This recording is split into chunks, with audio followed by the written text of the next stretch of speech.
تو ایک زمانہ ہمارے اوپر ایسا گزرا ہے کہ لوگ ایک دوسرے کا احساس کرتے تھے. یہ بغداد کی کہانی ہے. ایک شخص صرف یہ دیکھنے کے لیے آتا ہے کہ یہ لوگ عزت کیوں اتنی زیادہ پا گئے ہیں. اس نے ایک ہوٹل سے کھانا کھایا, وہ مسلمان نہیں تھا, اور سامنے ٹیبل پہ ایک جوان بیٹھا تھا, وہ مسلمان ہے. اس نے محسوس کیا کہ اس کا تعلق ہمارے شہر سے نہیں ہے. خیر کاؤنٹر پہ جا کے اس کا بل دیا, اور اس صاحب نے کھانا کھایا, بل دینے کے لیے کاؤنٹر پہ گیا تو کہا آپ کا بل ادا ہو گیا ہے. کہا یہاں تو مجھے کوئی جانتا نہیں, میں اجنبی ہوں.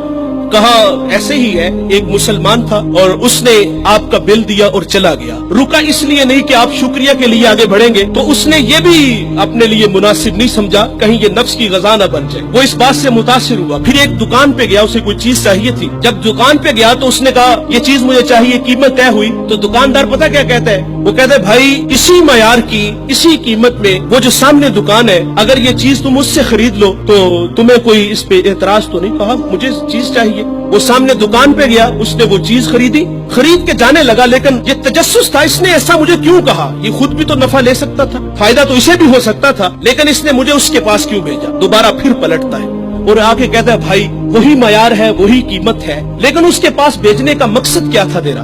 اس نے کہا بھائی صبح سے اس وقت تک میرے پاس بڑے گاہک آئے ہیں اور میں نے اپنے بیوی بچوں کے لیے رزق روٹی اکٹھی کر لی ہے, اور وہ جو سامنے بھائی ہے اس کے پاس صبح سے لے کر اس وقت تک کوئی گاہک بھی نہیں آیا.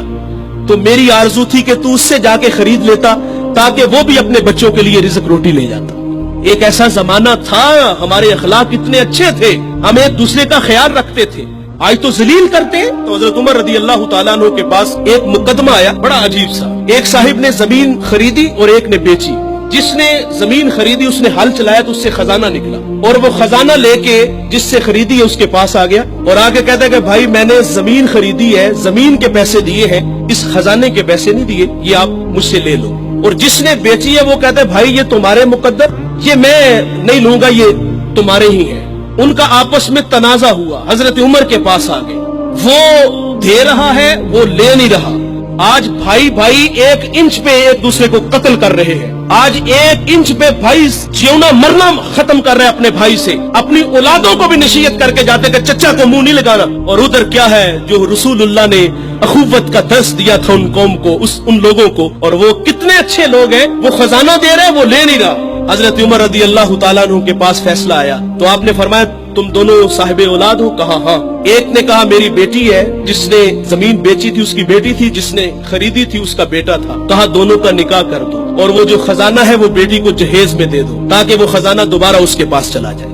تو اللہ سے دعا کریں کہ اللہ ہمیں اچھے اخلاق عطا فرمائے. اس ویڈیو کو